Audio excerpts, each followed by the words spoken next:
gitu aja.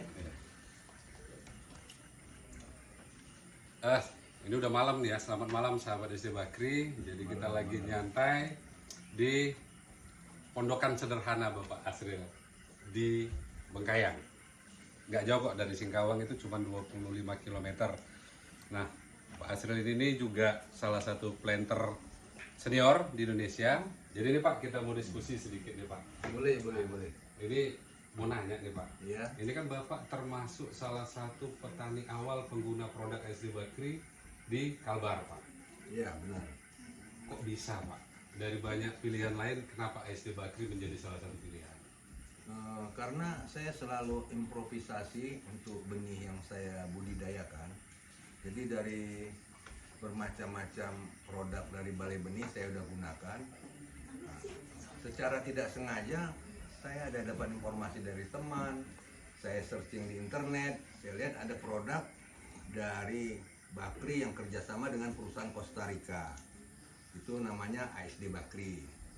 Nah, jadi karena melihat apa keterangan dari apanya itu, dari webnya itu, ini mampu sampai 40 ton per hektar per tahun. Ya memang saya tahu hal itu bisa tercapai kalau lahan pertanaman sesuai dan pemeliharaan, perawatan serta pemupukan sesuai dengan yang dikehendaki oleh tanaman. Jadi lebih kurang 8 tahun yang lalu saya coba ambil produk dari ASD Bakri ini yang klon Temba dan Spring. Itu sudah saya tanam kira-kira tahun 2016. Tahun 2016 saya tanam. Dia panen perdananya itu sungguh saya sendiri tidak percaya tadinya. Dia mampu hampir mendekati 10 ton per hektar per tahunnya untuk TM1-nya. TM2-nya ada kenaikan lagi.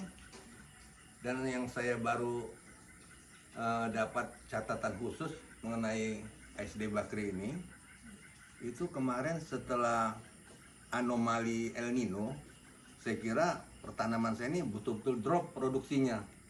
Ternyata alhamdulillah produksinya tidak terlalu drop dibanding varietas-varietas lain yang ada juga saya tanam dengan tahun tanam yang sama. Demikian Pak. Oh gitu Pak. Wah, kalau boleh tahu nih Pak, untuk tahun 2023 kemarin udah dapat berapa ya Pak? Ini banyak ditanyain petani-petani nih Pak. Kalau untuk angka pastinya saya tidak bisa rekod karena saya jual buah kan ke pabrik. Oh, gitu. Di pabrik kan ada buah saya yang dipulangkan, misalnya ada pemanen saya yang tidak disiplin, buah kurang matang, itu kan disortir, dikembalikan. Jadi kalau untuk yang fix hitungannya itu, yang jelas 2013 kemarin saya dapat dia hampir mencapai 20 ton per hektar per tahun average. Dan kelebihannya lagi, dia ini tidak terlalu antara panen puncak, antara peak crop dengan low crop ini, dia tidak terlalu jauh. Jadi kalau untuk petani kecil itu, ini merupakan penyebaran produksi yang merata. Jadi nggak ada dia terlalu tinggi, nggak ada terlalu rendah di saat musim treknya, kata Jadi, petani itu. ada lebih keamanan di dompet lah ya Pak ya. Iya, betul. Jadi yang terakhir nih Pak, saran ini bagi petani-petani sawit, terutama petani-petani muda ini Pak, misalnya di Kalbar, mengenai perkelapa sawitan Pak. Saran dari planter senior nih Pak. Mengajarkan. Nah, kalau saya sarankan yang pertama, kalau kita mau membudidayakan kelapa sawit, ya cobalah dilihat betul-betul benih itu adalah produksi dari balai benih yang telah mendapat izin dari pemerintah, baik izin pengadaan benihnya maupun izin penjualan benih-benih mereka.